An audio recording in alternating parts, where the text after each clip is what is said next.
la création a commencé dans le jardin d'Éden. Les Sumériens associaient déjà les jardins aux étoiles, et les Grecs définissaient le jardin comme un paradis. Les premiers jardins dont on a connaissance sont les jardins suspendus de Babylone et les jardins égyptiens. En Espagne, l'histoire des jardins commence avec Rome. Le jardin romain était une enceinte fermée, appelée péristyle, entourée de colonnes, ornée de fontaines, plantes, sculptures, mosaïques et fresques peintes, où s'écoulait l'eau et poussait une végétation dominée par l'homme. Les plus beaux jardins qui perdurent encore aujourd'hui ont été créés dans l'Espagne musulmane, l'Alhambra de Grenade et le Generalif. Les monarques nasrides ont canalisé la rivière Darro pour garantir la présence de l'eau dans leurs jardins, comme au paradis du Coran.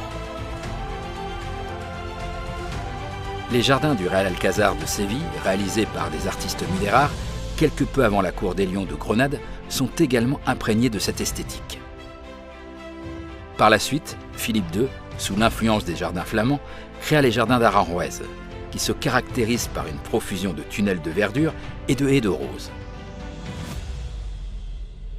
Son petit-fils, Philippe IV, conçut les jardins du Buen Retiro à Madrid, dont le roi Louis XIV s'inspira pour la conception de ces jardins à Versailles. Avec l'arrivée de Philippe V et l'influence du style baroque, un nouveau concept de jardin est apparu.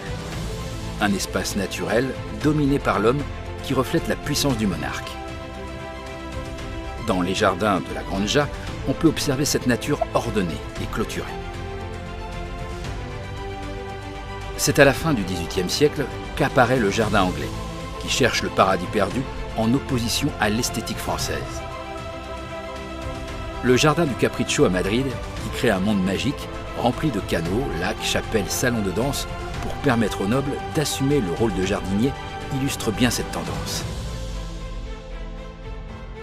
La fin du XIXe siècle marqua un nouvel essor pour le jardinage, avec des expositions de plantes organisées, dans des espaces comme le Palais de Cristal, dans le parc du Retiro.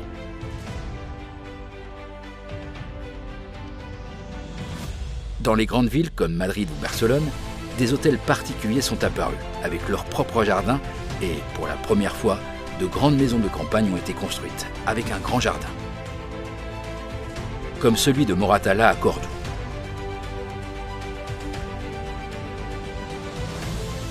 Chaque région d'Espagne a eu ses propres jardins.